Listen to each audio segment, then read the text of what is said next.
Bonjour à tous et bienvenue pour une nouvelle histoire de crime.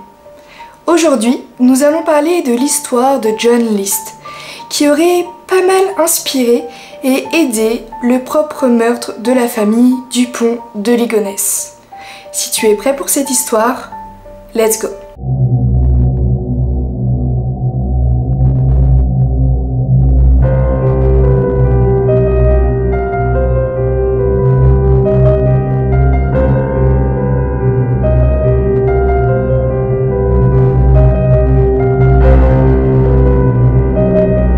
John et Hélène vont se rencontrer à l'université.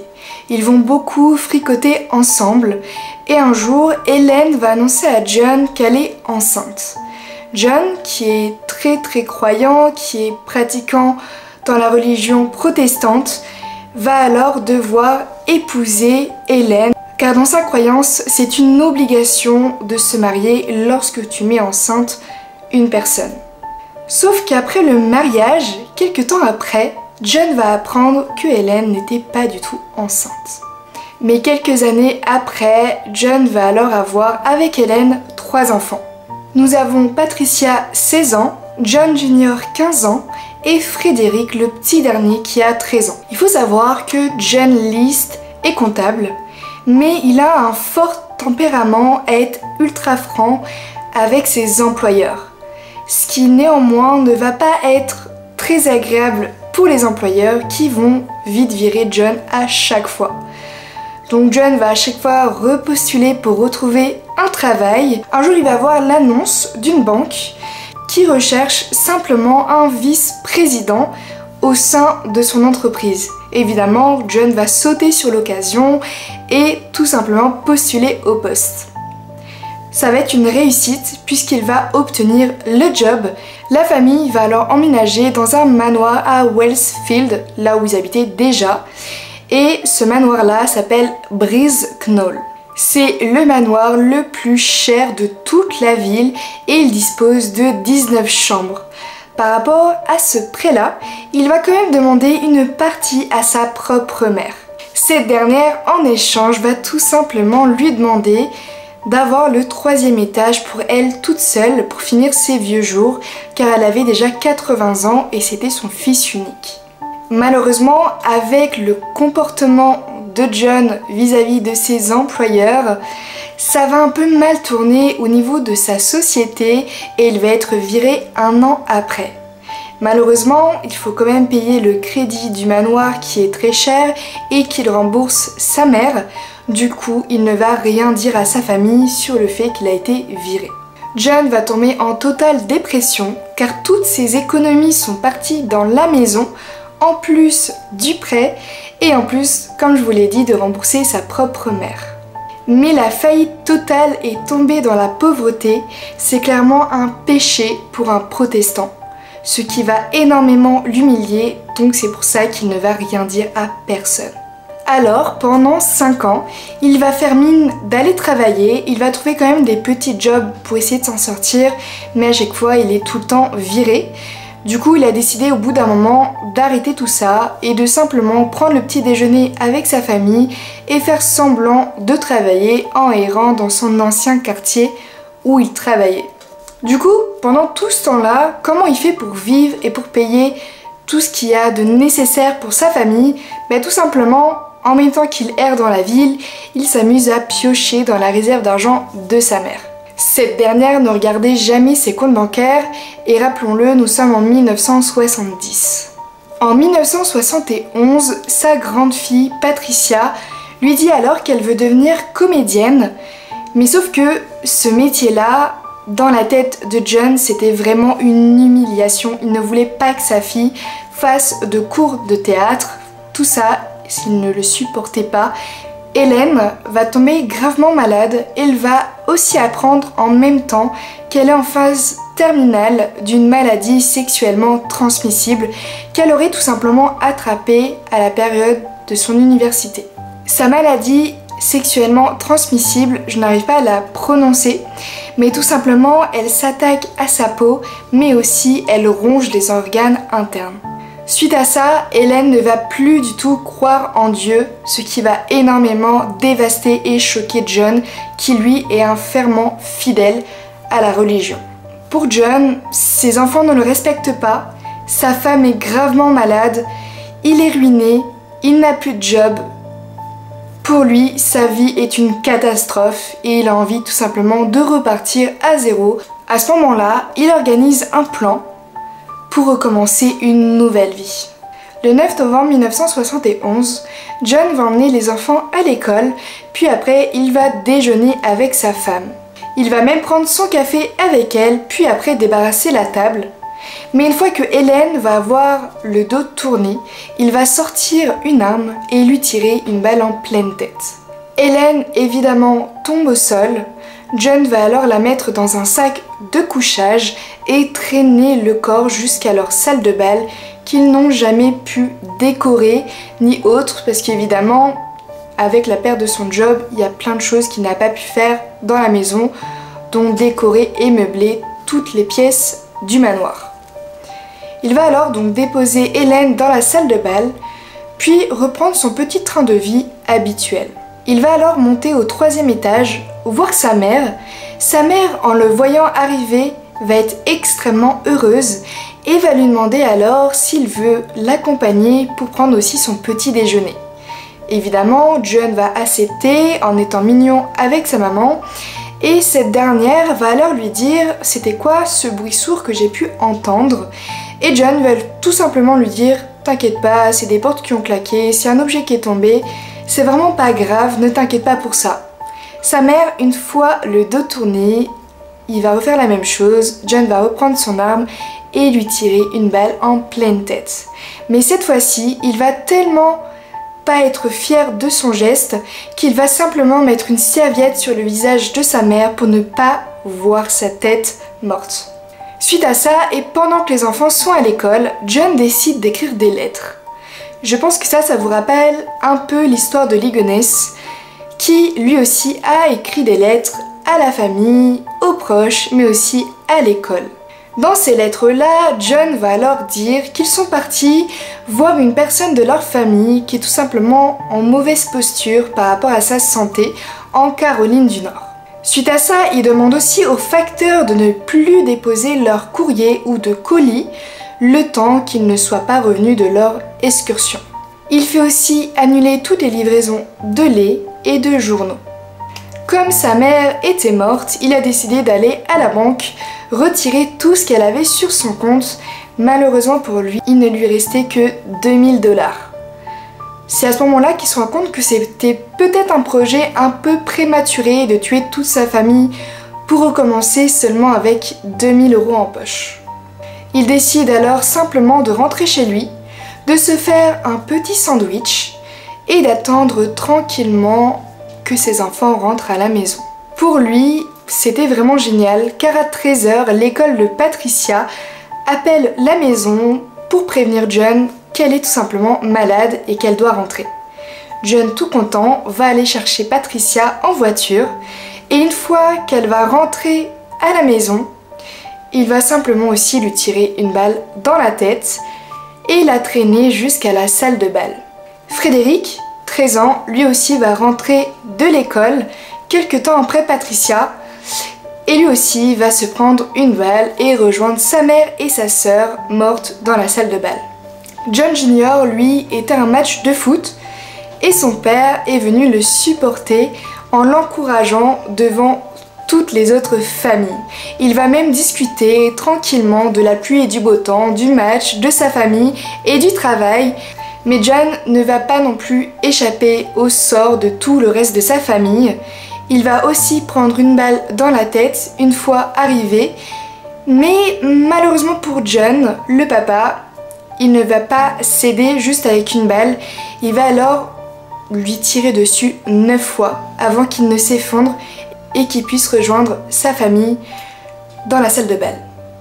À ce moment-là, vu que toute la famille était regroupée dans la salle de bal, John a enfin pu faire sa prière pour que Dieu ouvre les portes du paradis à sa famille. C'est vraiment un peu bizarre puisqu'il les a tués pour qu'ils aillent au paradis, Il s'est dit que c'était toujours mieux comme ça pour refaire une nouvelle vie peut-être, c'est un peu bizarre quand même. Le lendemain, John va s'installer dans la cuisine et écrire tout simplement ses aveux dans une lettre qui fait 5 pages, disant pourquoi il a tué sa famille, comme je vous l'ai dit, parce que sa femme était mourante, parce que pour lui, ses enfants ne lui obéissaient plus, ne croyaient plus en Dieu. Il ne voulait pas que sa famille soit humiliée par rapport à tout ça dans la religion. Il explique aussi qu'il sait que c'est un geste mauvais, tout ce qu'il a pu faire. Il indique aussi comment retrouver sa mère au 3e étage, histoire qu'elle ne pourrisse pas toute seule et qu'elle ne soit pas oubliée. Et aussi, il donne des instructions au pasteur en lui disant qu'il lui donne du travail. Avant de partir, John va allumer toutes les lumières du manoir et mettre de la musique classique, puisqu'il veut tout simplement donner l'illusion qu'il y a de la vie pendant que tout le monde est décédé. Il va aussi éteindre le chauffage, histoire de bien pouvoir conserver les corps. John va alors disparaître, il prend sa propre voiture, va jusqu'à l'aéroport, gare sa voiture sur le parking pour fausser un peu les enquêteurs lorsqu'ils seront à sa recherche, et il décide de revenir dans la ville pour prendre un bus pour Denver. À cette époque, en 1971, il était encore très facile de faire de fausses cartes d'identité et du coup John a changé tout ça, son identité, et on l'a plus jamais retrouvé. En tout cas, c'est ce qu'il pensait. Un mois après le massacre, le professeur d'art dramatique, donc de théâtre, va quand même se dire que c'est un peu bizarre que Patricia loupe autant de cours alors qu'elle l'adore et qu'elle veut vraiment devenir comédienne. Et à ce moment-là, il décide d'aller avec un autre professeur au manoir des Listes. Et à ce moment-là, ils vont se dire que c'est un peu bizarre parce qu'il y a de la lumière encore, il y a de la musique classique, mais personne ne répond. Les voisins, eux, qui vont voir les deux jeunes hommes devant la porte du manoir, vont totalement paniquer en pensant que c'était cambrioleurs et vont alors appeler la police. La police va alors arriver sur les lieux et voir les deux professeurs qui vont leur expliquer la situation. À ce moment-là, la police décide de voir s'il y a une fenêtre d'ouverte ou une porte. C'est ce qu'ils vont trouver. En rentrant dans le manoir, il faisait vraiment très noir vu que pas mal d'ampoules ont grillé, vu qu'évidemment ça faisait un mois. Donc il n'y a que certaines ampoules qui ont résisté à rester allumées autant de temps. Ils vont entendre cette musique classique, toujours en boucle, qui tourne et qui fait très creepy vu que tout est noir. Il fait très très froid. Et à un moment donné, en rentrant dans la salle de bal, ils vont trouver tous les cadavres. Et par la suite, ils vont enfin trouver cette fameuse lettre. Petite chose à savoir par rapport à Dupont de Ligonnès, lui il n'a pas du tout laissé de lettres pour les enquêteurs, mais c'est vrai que l'histoire est quand même parallèlement similaire. Le visage de John List est alors diffusé partout, dans les journaux, à la télévision, et cela pendant plus de 20 ans. En août 1972, le manoir va prendre tragiquement feu. Beaucoup pensent que c'est soit un acte criminel d'une personne qui voulait brûler les preuves, ou alors deux personnes qui ont essayé de rentrer dedans pour faire de l'urbex et qui auraient pu laisser une clope mal éteinte qui a fait aussi brûler le manoir. À ce moment-là, quand les experts vont venir sur le manoir, ils vont se rendre compte que dans la salle de bal, il y avait un plafond en vitrail de Louis Confort qui est estimé à plus de 100 000 $ à l'époque, ce qui aurait pu largement rembourser les dettes de John. Mais ça, évidemment, John ne le savait pas et a décidé de buter toute sa famille. Et pendant 18 ans, John est en cavale et personne ne va le retrouver.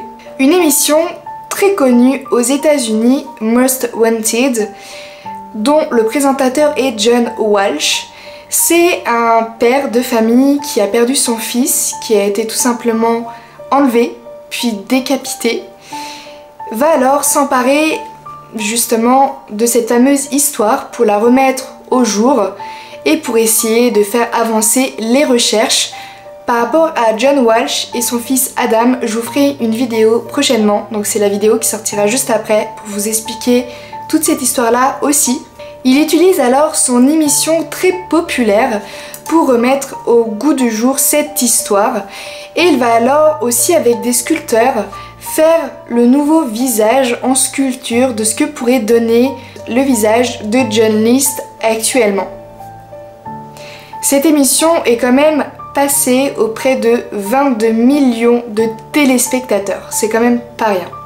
Et après la diffusion à la télé devant autant de personnes de ce buste avec ce visage modifié de John, c'est alors que l'émission va recevoir énormément d'appels. Bob Clark, qui ressemble énormément à ce John List vieilli de 18 ans.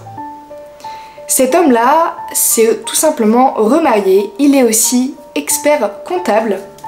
Évidemment, Bob, aka John, va refuser d'admettre que c'est lui, sauf que les enquêteurs, en prenant ses empreintes et en les comparant à John List, vont être sûrs à 100% que c'est bien l'homme qu'ils recherchent depuis 18 ans. Le 2 avril 1990, son procès va s'ouvrir, mais il va être très court, tout simplement car en 1971, il avait déjà avoué ses actes dans une lettre qui faisait 5 pages, rappelez-vous. Du coup, il va tout simplement écoper à 5 peines à perpétuité, car évidemment la peine de mort n'existait plus à ce moment-là. John est mort le 21 mars 2008 à l'âge de 82 ans. Petit aparté par rapport à l'affaire de John, je ne sais pas si vous connaissez l'affaire de Xavier Dupont de Ligonnès, qui est aussi mon voisin de rue. Clairement, j'habite dans la même rue que là où a eu les drames. Et en fait, quand on regarde cette histoire-là qui s'est passée bien avant ce qu'il a fait à sa famille, lui aussi, très clairement, c'est à peu près le même procédé. Il a massacré toute sa famille avec aussi une arme à feu. Il a aussi fait des lettres à ses amis, à sa famille, mais aussi à tout ce qui va être école, travail. Il va aussi partir avec une voiture, la garer sur un parking et après partir autrement, on ne sait pas encore. Bref. Et aussi sa disparition, et depuis ce massacre, on ne le trouve toujours pas.